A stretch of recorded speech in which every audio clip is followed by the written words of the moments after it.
This testimony is not a story of physical or sexual abuse or tragedy in any way like that. My heart breaks on the weeks that I hear such things, though.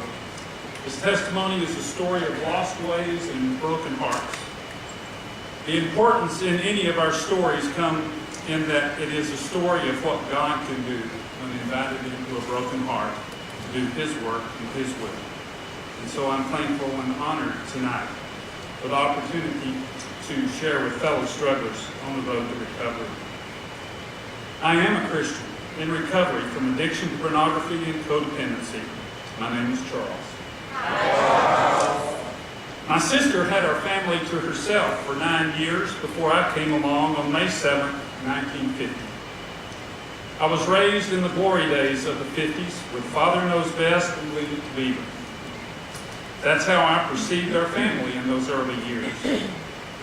I never remember a raised voice, a harsh word, or any disagreements of any kind in our house, except my own arguments with my sister on what to watch on TV, given we had 2 channels to choose from. My dad traveled 4 to 4.5 days a week, giving his life to the company. He typically came in on Friday afternoons and then spent Saturday morning at the office catching up on paperwork. Saturday afternoons were for yard work. That didn't leave a lot of time for family. From him and my granddad, I did develop a love for baseball, Mickey Mantle, and though I hate to admit it today, the New York Yankees. Not anymore.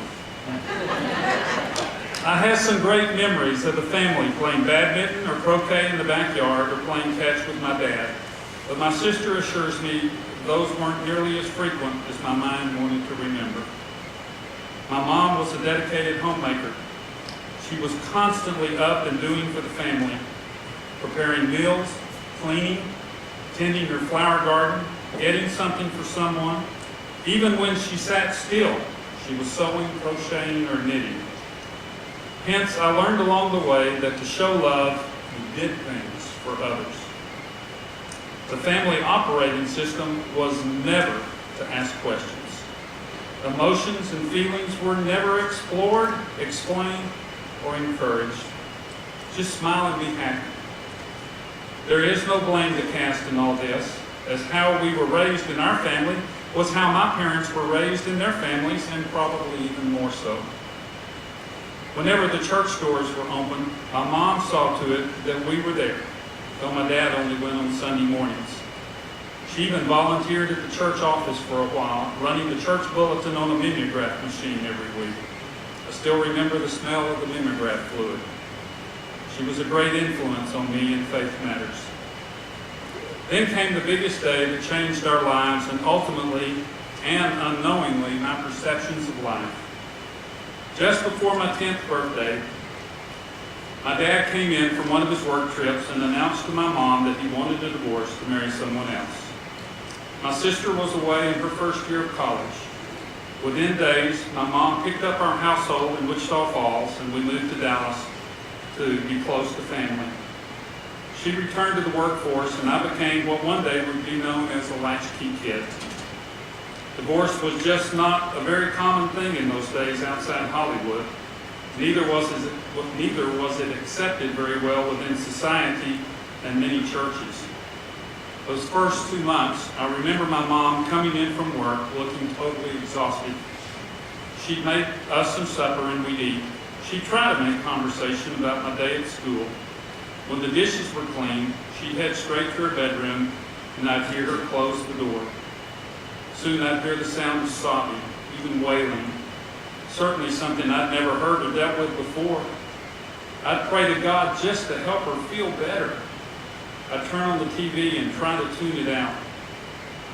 We quickly found a church where we felt loved and accepted, though we certainly never talked about those feelings.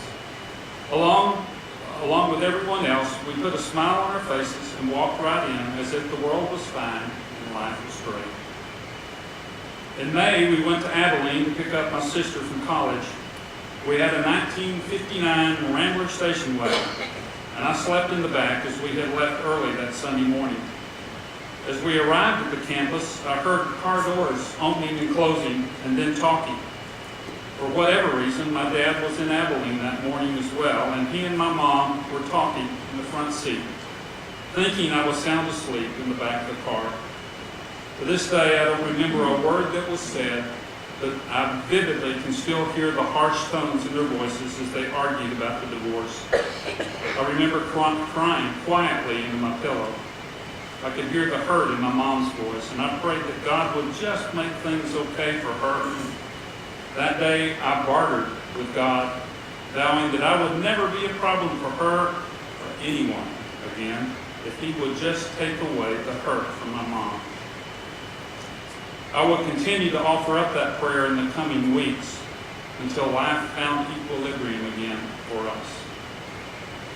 Looking back, lots of groundwork was laid that morning for codependency, a drive to be perfect, and a deep inner fear of being abandoned by those that I love. I wouldn't see my dad again until after graduation from college 13 years later, and only sporadically after that until grandkids came along and he wanted to see them once or twice a year.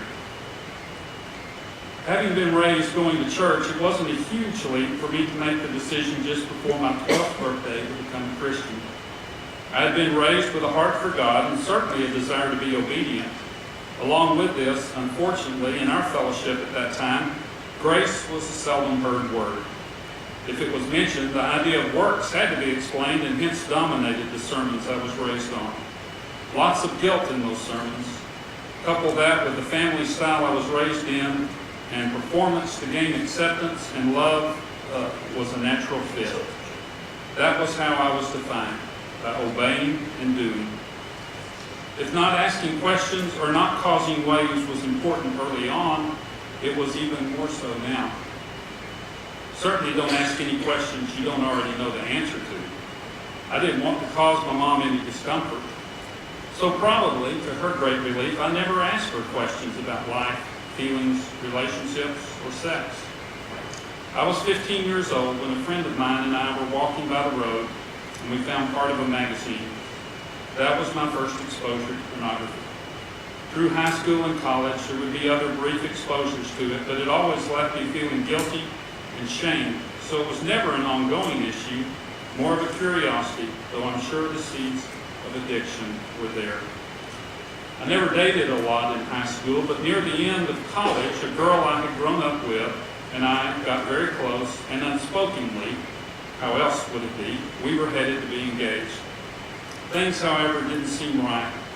Looking back, it is easy to say that I lacked the emotional maturity, understanding, and example of what intimacy really was. Yet the things we did when we were alone together, I chalked up to male hormones and fled the relationship, not knowing how else to deal with the temptations or talk about emotions I couldn't identify and things I didn't understand. Came out of Texas Tech with a degree in architecture at a time when getting an architectural job meant having 15 to 20 years of experience. I drew mobile home plans for a while and then worked as a historical architect for the Department of the Interior for a short time. Meanwhile, something inside me kept pulling me toward ministry. In the fall of 1974, I headed back to school to get a degree in religious education. In August 1976, I became a minister of education for a church in Duncanville, just outside of Dallas. While there, I met the one.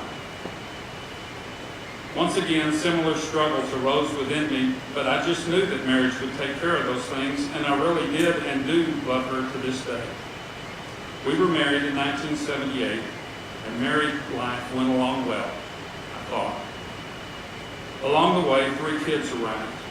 They were all healthy and great kids, 2 daughters and a son.